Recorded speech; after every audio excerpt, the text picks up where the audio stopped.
Here is a quick walkthrough of managing your group on the church website. So go to your My Account page, which is My Account up there, and then go to the groups area and then click on the group that you are wanting to manage. And you can see all your group details here. If you want to edit any of those details, say something isn't correct or isn't what you wanted it to be, you can go here. You can edit a little description or a little bio about your group. You can edit the group capacity as well. If your group is open to the public, once the group capacity signs up, your group will no longer be open to the public.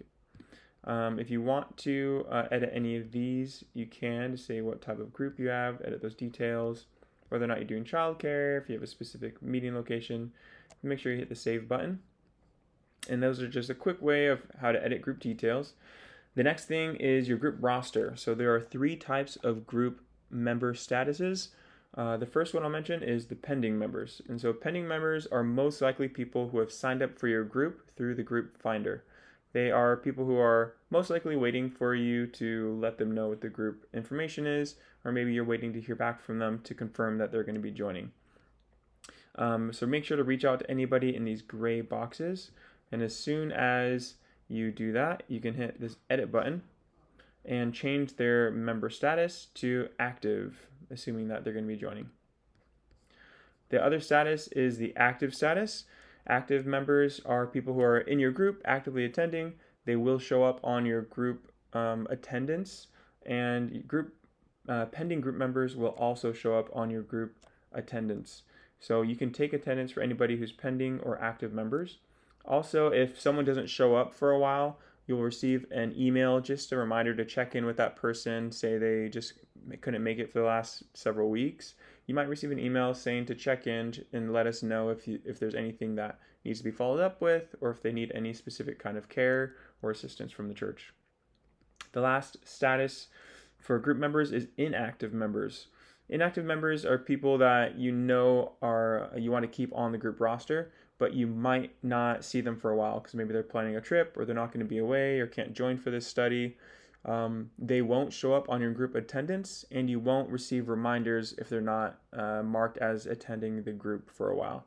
So inactive members can still be on here because you might think, they can't make this study, but I know they're planning on coming back. So just mark them as inactive, and then when they come back, you can bring them back as active members.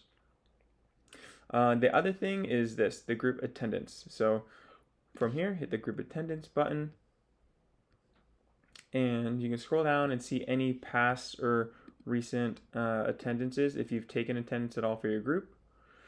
And if you want to manually enter attendance, you hit this plus button here, and it'll take you to this page. This page will also be sent to you through an email when you get attendance reminders. It'll give you a link directly to the most recent group meeting according to the schedule. And if you didn't meet for whatever reason, you can click that "We did not meet" button. If you did meet, however, which would probably be most of the time, you can hit each person that is attended or did attend. You can see that there is a pending person here, so you can also see that tag. If you have any pending members, they'll show up right there. It saves automatically. If you want to add a note, you can do that here and write a little note and then hit back. And that's those notes can be viewed by you or the group's pastor or anybody on the group's team. And so there you go. That's a quick way of editing attendance, how you can view and also edit your roster.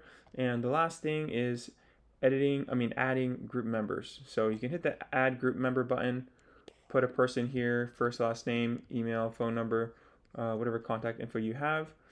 And then this question, should we add them to the attendance for the most recent meeting of the group?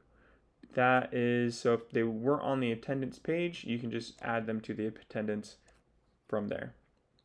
Go back to the group toolbox, and if you want to email your group roster, you can also do that through this the group toolbox. And that's essentially it, all the basics for managing your group on the church website.